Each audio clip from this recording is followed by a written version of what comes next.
Computer. All right. I think we're live. Yeah. Yeah, I think you are. Yeah. Welcome everybody. We have a special treat. We are with Lisa Braden, LB the RD, registered dietitian, someone that we trust and someone that we work with. And we thought this would be a really good way to get to know her and her background and how she serves her clientele, especially during all this craziness that we've got going on with COVID-19 and the stay-at-home orders and grocery stores closed and specific times you can shop and all that kind of stuff. So we're gonna talk about a lot of things in a short amount of time. But Lisa, welcome. Yeah, absolutely. Let's start with some background on you. Let's start with some background on how you got into the field and how it affects your running and all of that. So how did you start, or why did you start with nutrition and dietetics? I mean, if you want to take it way back, my background is actually not in nutrition. So I went to college for something else. Yeah. And I changed my major in the very last few semesters. I started as engineering, of all things. And I changed my major to math, which is really nerdy. But in doing that, you have to take a biological science. So I took nutrition, just thinking, is the one box to check. And honestly, I just fell in love with the science of it. I had no idea at that point in time that what you put into your body and what you ate had as dramatic effect on your life as it really does. And so that was fascinating to me. But I was one semester from graduating. So I went ahead and graduated. And then a couple years later, I decided that that's really where I wanted to focus my attention. So I went back and got my master's in nutrition and became a dietitian. So that was about 12 years ago. Wow. Okay. And I've been a dietitian now for 12 years. My main focus in the beginning was pediatrics, and specifically children with disabilities. So that's where I worked for a long time. And then recently, over the last several years, as my running has kind of accelerated and as I've gotten a new position at a different facility, this just is kind of been the snowball effect of, learning that how much nutrition plays a role in, running. And as my running has advanced, I've just kind of studied and researched and played with different things and tried out different strategies on friends. And that honestly, it just snowballed and snowballed and snowballed over several years. And now we're kind of specializing in that kind of nutrition and runner piece. Yeah. So let's walk through some of the work you did with special needs. What did that look like? So I worked in a facility where most of the children had some severe developmental delays, or they were on the autism spectrum. I worked a lot in feeding tubes. So kids that are not able to eat by mouth, they are fed through a tube. So we did a lot of nutrition work with that. We did a lot of just manipulation of diets to help with behavior or just help people feel better, a lot of that kind of stuff. So I have some family members with disabilities, and so that was kind of my route into that. I just loved working with kids. And the facility we were at it's a state-run facility, so they were kids without families, and we kind of were their families, and we just served them in multiple ways. And so that was kind of my role there. I also ran their kitchen and some other things, but that my main focus there was the kiddos. So I imagine the level of detail in that type of environment has to be really specific. This individual needs this and this amount of calories or this type of food. And if you do this the wrong way, you're going to have a lot of issues. Yeah. And it's interesting because a lot of the kids that I worked with are not able to verbally communicate with you. Whoa. And then we also didn't have families that either knew the child or knew their history or things like that. So I felt like I kind of got really good at analyzing a situation without having a lot of feedback. So we did a lot of just like watching and listening to how their body was functioning on certain calories or certain, if we took a food away or if we did this or changed this, like we really learned how to figure out what the problem was without being able to communicate, which is kind of an interesting perspective now that I work with people, who obviously can communicate. So it's kind of interesting. And working with the people that you communicate with now certainly presents its own challenges because you still have to dissect, I would imagine, truth from fiction, right? Oh yeah, absolutely. Yeah. So how does that actually play into your experience with disabilities, play into what it is you're doing now? Does a lot of that experience translate? I think it does. That communication piece is really important. I think it gave me a unique perspective of being able to barely communicate with my clients to having full communication. So I can almost see people on two different levels. Like I hear what they're saying and we really, talk through their goals of what they are. But then I ask a whole series of questions. We go through a lot of checks on different systems as far as how's your stomach holding up, how's this holding up. And so it's kind of like molding those two pieces together, because sometimes what people think the problem is may not necessarily be the problem, because what they're saying may not match exactly what their body is telling. So it's kind of interesting. So it's fun to kind of balance those two. That is peculiar to try to be able to have that ability to dissect. I've been blessed not having too many stomach issues, but many people have a lot of issues, especially with running. Sure. And I shouldn't say I've been blessed. That's not true. I've had moments where a porta potty was 100 feet away and I didn't make it. Get there. I didn't make it. God, that was bad. That was a really windy day. And oh gosh. That was rough. So let's walk into some of how your knowledge has affected your own running. Let's talk a little bit about what it is you're training for now and where it is you'd like to go and how you've used your own nutrition background to help you in your running. Sure. Yeah. So I've always loved running. It's always been a huge part of my life, but it's never quite been to the level of where it is now. So probably within the last 4 or 5 years is when it kind of started to accelerate. My first road race was a half marathon, and I ran, 1 or 2 half marathons a year for a long time. Yeah. And I never actually ran a marathon until 2 years ago. And so, with 20 plus years of running under my belt, I had never tackled the 26.2. So I think to make that jump, that's really where the big nutrition piece is a big factor. You really just can't finish a marathon at your peak performance without nutrition being a part of that. And also, as your mileage increases and as you're pushing your body, fueling your body with the right foods and the right amount of calories and the right nutrients, it just becomes a huge piece. So I think as my running accelerated, I realized just how much more I had to pay attention to that. And also, when we were trying out different experiments with different friends as far as, marathon nutrition, we just saw huge results. It just makes a big difference. So. Yeah. Inside of that, did you ever pay attention to your caloric intake on a daily basis when you were running 4 or 5 years ago, comparative to 2 years ago when you ran your first marathon? Or was it just more intuitive just because you had the background? I tend to be more of an intuitive eater in general. I think I really started to pay more attention to it when we had that big marathon block this past summer, because the mileage was the highest it's ever been. And we were just really working hard, and I was struggling keeping my weight up because there were just so many miles, and it was summer and it was hot, and your appetite kind of dips for that. So that's when I really tried to kind of dial in. I think my first marathon, I did it probably more on I maybe peaked out at 45 miles a week. Okay. So, and then, we were in marathon training, significantly higher than that last summer. And so I never really struggled with it. I just kind of eat when I'm hungry and, do that kind of stuff. But as that intensity grew, the intention really had to get more focused. So for those watching, Lisa and I have been working together. How long now? Almost a year and a half? Year and a half. Uh-huh. Yeah. It was after your first marathon. Yes. So 45. It was right before my third marathon in 9 months. Wow. Yeah. Do you remember that? I do. Okay. Oh my Lord. Oh, 3 marathons, 9 months. You're nuts. So you're running 45 miles a week. You're eating a certain amount and you feel good. And then training changes. We start being very specific to you, to your ability, to what made sense for you to grow athletically. At what point did you start to feel as an athlete that you really started needing to eat a little bit more?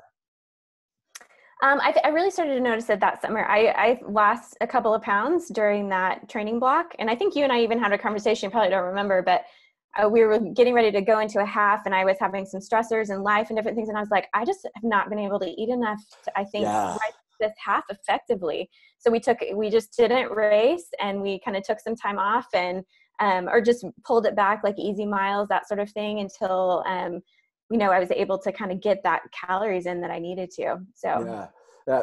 Would you have an estimate of how much more you're putting in now comparative to way back when?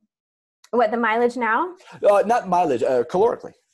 Oh, I mean, I can really put some calories back. So, I think I generally just kind of manage pretty well with, I probably eat 2,500 to 3,000 a day. Yeah.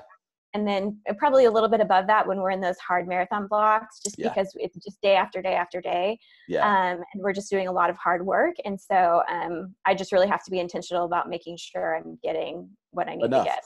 Yeah. So let's go into that, right? I think that's a good segue into working with the athletes, because everybody's different. And I'm sure you've worked with a variety of different mentalities as well as goal-oriented individuals.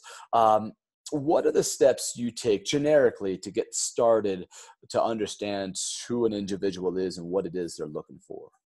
Sure. So, if you decide to work with me, you kind of pick what package you want. What you're going to do is, once you purchase that, it's going to automatically send you a questionnaire. So, there's a series of questions that I like people to fill out, so I can kind of learn, not only what their goals are, but kind of what their running looks like, what their Yeah. daily intake looks like. How does their stomach hold up? Like a lot of just kind of generic things that we can kind of knock out. So I can kind of get an idea of where everybody is. And then from there, we're going to, talk for 45 minutes to an hour or however long it takes, and really kind of dive into the specifics. Because typically what happens is they'll have one area of goal in mind.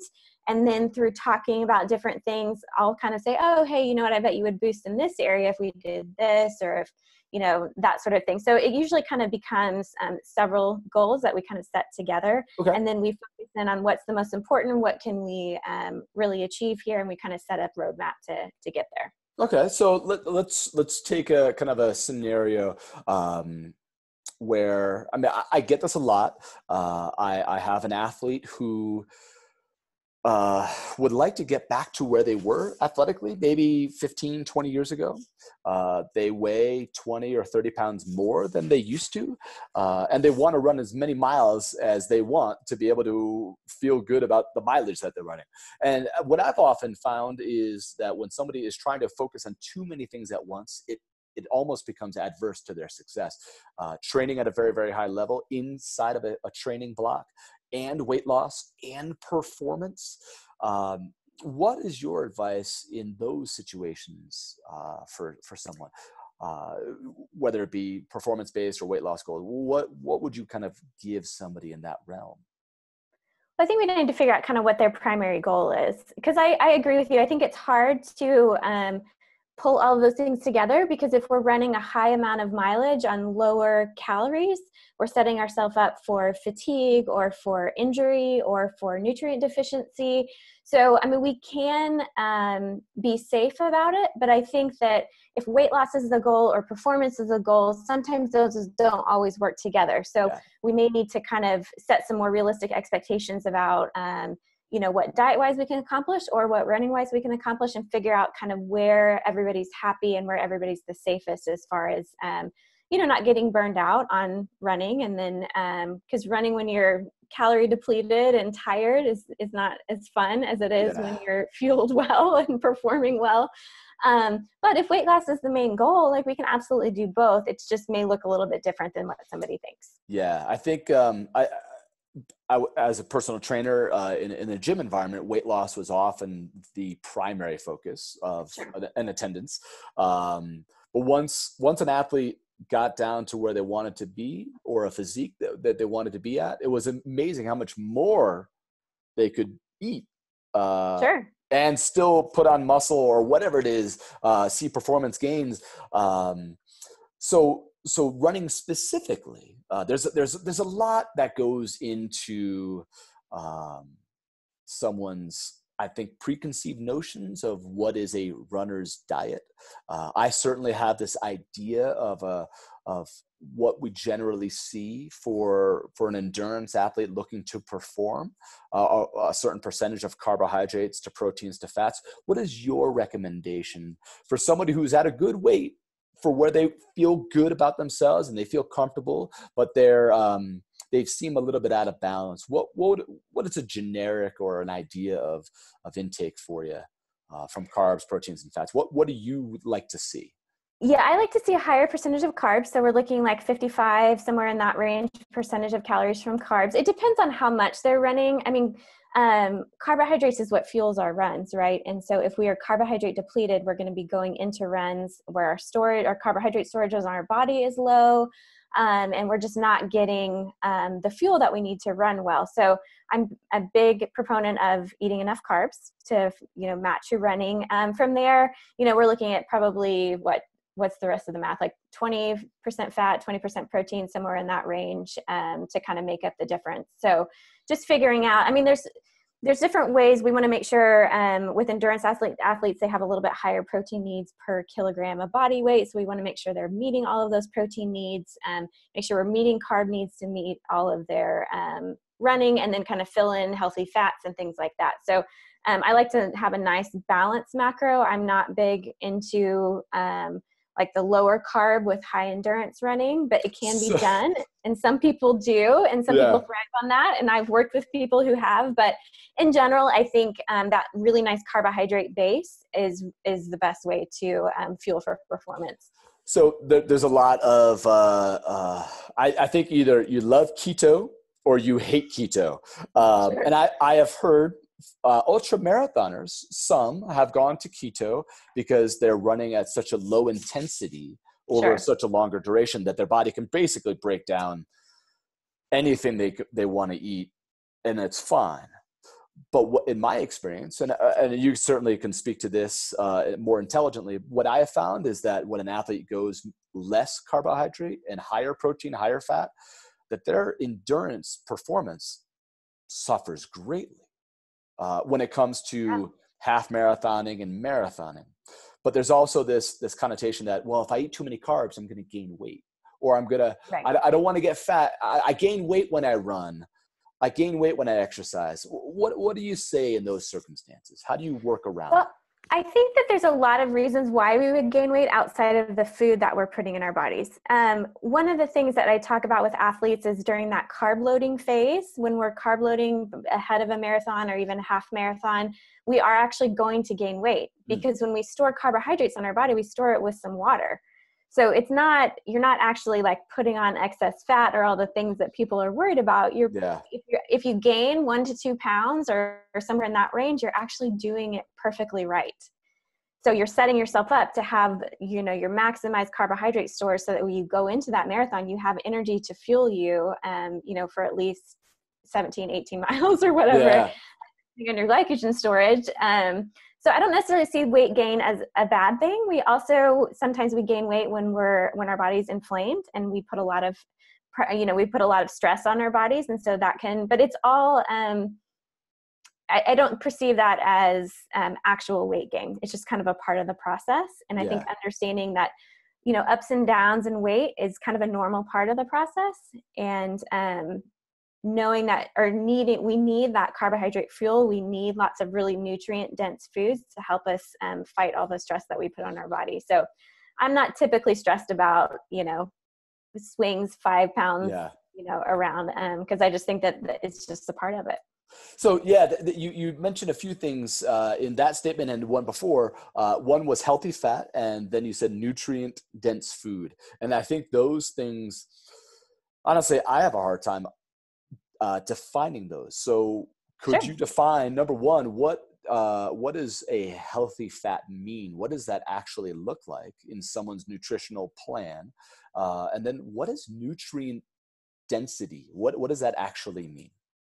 Okay, so when we talk about nutrients, there's a couple different categories of nutrients. So I'm sure you've heard the term macros. Yeah. That's short for macronutrients. And macros are carbohydrates, protein, and fat. That's where we get our energy, and energy in the form of calories. Then we have micronutrients. And micronutrients are like all of the vitamins and minerals that we think about, vitamin C, vitamin D, all of that kind of stuff. So that's micronutrients. And when you can eat foods that are rich in macros, rich in calories, that are not necessarily rich in micronutrients. So when I say nutrient dense foods, I'm looking for something that's rich in calories, macros, but is also rich in micronutrients. So think about something, so like vegetable oil versus an avocado. Vegetable oil is just pure macro fat, essentially. Okay. Where an avocado is a really nice, rich source of fat, but with that, you get a little bit of carbohydrate, you get a little bit of protein, you get a lot of fiber, you get some of the phytonutrients that are in our fruits and vegetables. So that's kind of the difference between, and there's a place for oils, but if you can get something where an avocado where you're getting a lot of different elements from both macros and micros, that's kind of those nutrient dense foods that I'm talking about. So in a salad, possibly replacing a dressing with simply an avocado is an option. Good. Okay. Yeah. A little dry, but it works. Sure. Yeah. So inside of that, and there's absolutely nothing wrong with doing like a balsamic vinegar or something, no, on a ton of veggies. So let's not get in trouble here. I love my Caesar dressing. I do. Yes. Heather doesn't like it as much, but it is definitely one of my favorites. I'm looking down at my notes because I want to make sure I touch on one thing in particular. Sure. I hear the term bad carbs a lot. What in your minds is, pardon that ding, it's okay. Heather's popular. It's okay. Heather's popular. The computer's hooked up to her cell phone, and I can't disconnect it. What in your mind, or how would you describe what a quote unquote bad carb might be? So I'm not big into like good and bad foods. I just Fantastic. think that I love it. Yeah. Good. It's not my thing. Because I truly believe that there's a place for everything. Okay. I think we need to focus on the majority of our food on nice, healthy foods. But I mean, we've got to live too, right? And when we're talking about perfection in diet and taking away quote unquote bad foods, I think it sets us up for disordered eating patterns or just, mindsets that we are not really productive for what we're trying to do. So good and bad carbs. I think people label bad carbs as things like sweets or refined sugars or things with less fiber, things that are more processed versus, good carbs is like whole foods. So, whole vegetables, whole, starchy veggies, whole pieces of fruit, whole grains like brown rices and quinoa and, all of that kind of stuff. Yeah. But I think there's a place for both in running, because if you think about it, you're going out. So say you overslept, but you still need to get a run in. You've got to eat something before you go. You're not going to reach for your like quinoa based granola. Yeah. And eat that and do well. Your stomach's not going to hold up in a run. So you might want to grab just some crackers or a low fiber granola bar or something to get some carbohydrates pumping through your body that's not going to upset your stomach. So also when you're carb loading, so I always use Megan, she's from Featherstone Nutrition, as an example. I mean, she downed 7 bagels before her marathon attempt. And I don't think there's anybody that typically thinks like 7 bagels is a good carb, but it was perfect for that situation because she's trying to carb load before her marathon. There's situations for every food that fits. And the girl went sub 3, so we can't really argue. Yeah. It was a great performance on a pretty windy and cold day. Right. Exactly. So there's places for all those things. Do I want the majority of your carbohydrates coming from like sweet potatoes and carrots and, whole wheat pasta or however, you want to, wherever healthy foods you want to get from? Absolutely. But there is a place for those other foods as well. Yeah. I think when an athlete has a hard day or feeling a little run down, one of my biggest pieces of advice is go drink a dark beer and just have a slice of pizza. Just relax. It's okay. It's not the end of the world. Not light beer though, because that's garbage. Only dark beer will do for this person over here. So there's a few more things I wanted to touch on before we get moving and close this out. I did outsource a few questions to some athletes and some friends. What are your favorite pieces of protein? What are some good favorite go-tos for you that you use in your own nutrition? I use a lot of variety. So I struggle with keeping my iron levels up. So I supplement with that, but I also I eat a lot of dark meats and red meats. So, I mean, I do animal protein. I think that's our most complete, richest source of protein, but that's not something that you absolutely have to eat. So you can get protein from nuts. You can get protein from beans, lentils, eggs. There's lots of protein in dairy. If you're a fish eater, I don't recommend eating fish in Oklahoma, where I'm from. But if for some reason you live in a nice area where you can get lots of fresh seafood, I mean, excellent sources of protein there. Depending on how people feel about soy, because people kind of have different opinions on soy, it's a rich source of protein. Yeah. And we can also do complementary foods. I think that there's a misconception that they're very rich in carbs. There are actually some proteins in there too. So when we talk about like peanut butter sandwiches or rice and beans, those are complementary proteins, and you'd probably be surprised at how much good complete proteins you can get from combining maybe two sources of plant protein. Okay. All right. That's interesting. That, I work with many elite level runners that are also choosing to be vegan. And I've often wondered, how are they getting all the protein they need? Sure. But that's a really good point with the plant proteins that are there. Yeah, it can be done. I mean, they probably have to work a little bit harder, and especially with vitamins and stuff like that, they have to be probably really intentional. And that would be, we'd probably, if I was working with somebody, I'd really want to map that out and make sure that we were getting what we need, because it just takes a little bit more effort, but there's no reason why it can't be done, for sure. And volume of food, not caloric, but volume of the back calories is much different than someone eating a piece of red meat. Oh, absolutely. Yeah. The next question someone wanted to know is, what are ways to add hydration into your diet without being forced to drink water all the time?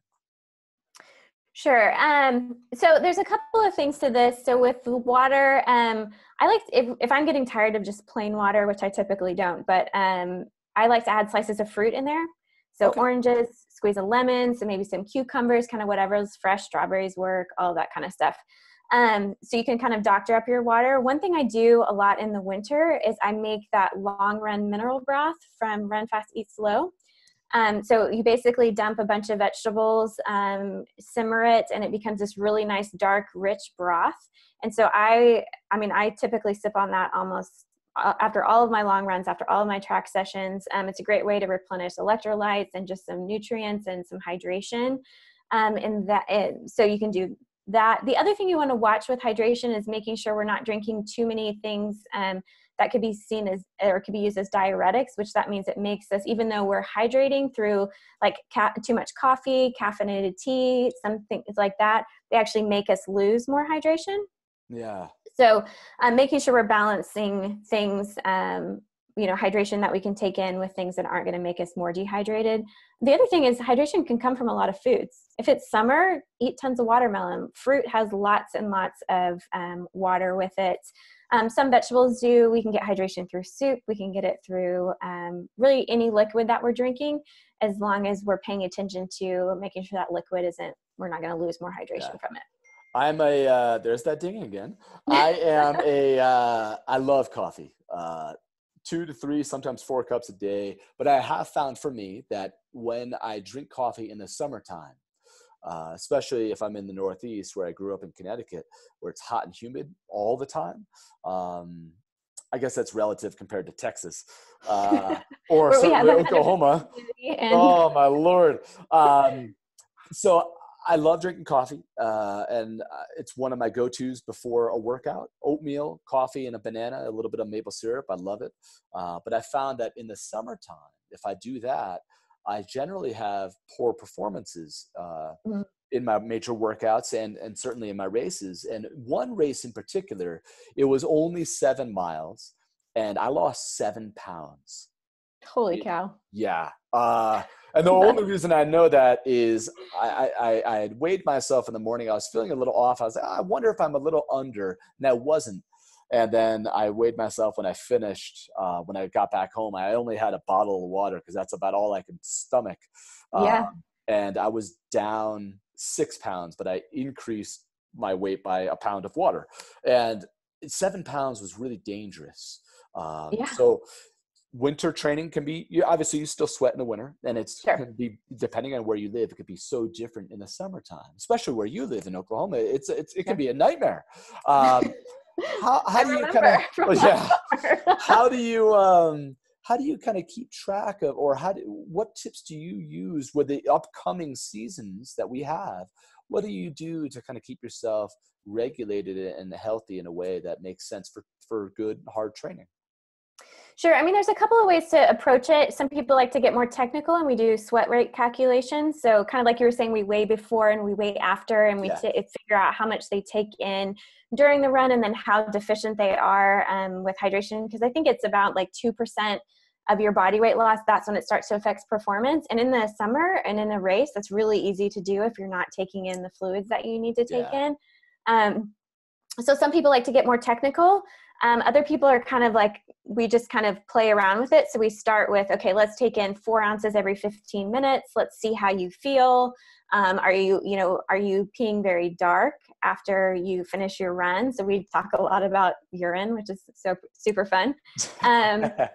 But, and then increasing. So part of my nutrition plans that people get when they work, we have several, like we have a tracking sheet for people who kind of want to just track and see how that is. And then we have how to calculate a sweat rate. So it kind of depends on personalities and how detailed people want to get. But everybody's sweat rate is a little bit different. It's not a standard, just kind of how in general everybody handles things a little bit differently. So it just kind of depends. So we'll start with one area and kind of tweak. I think in the summer, I mean, gosh, it's so easy to get dehydrated. So we'll probably start with higher levels, maybe 8 ounces every 15 minutes versus 4, maybe in the winter, something like that, and just kind of play around.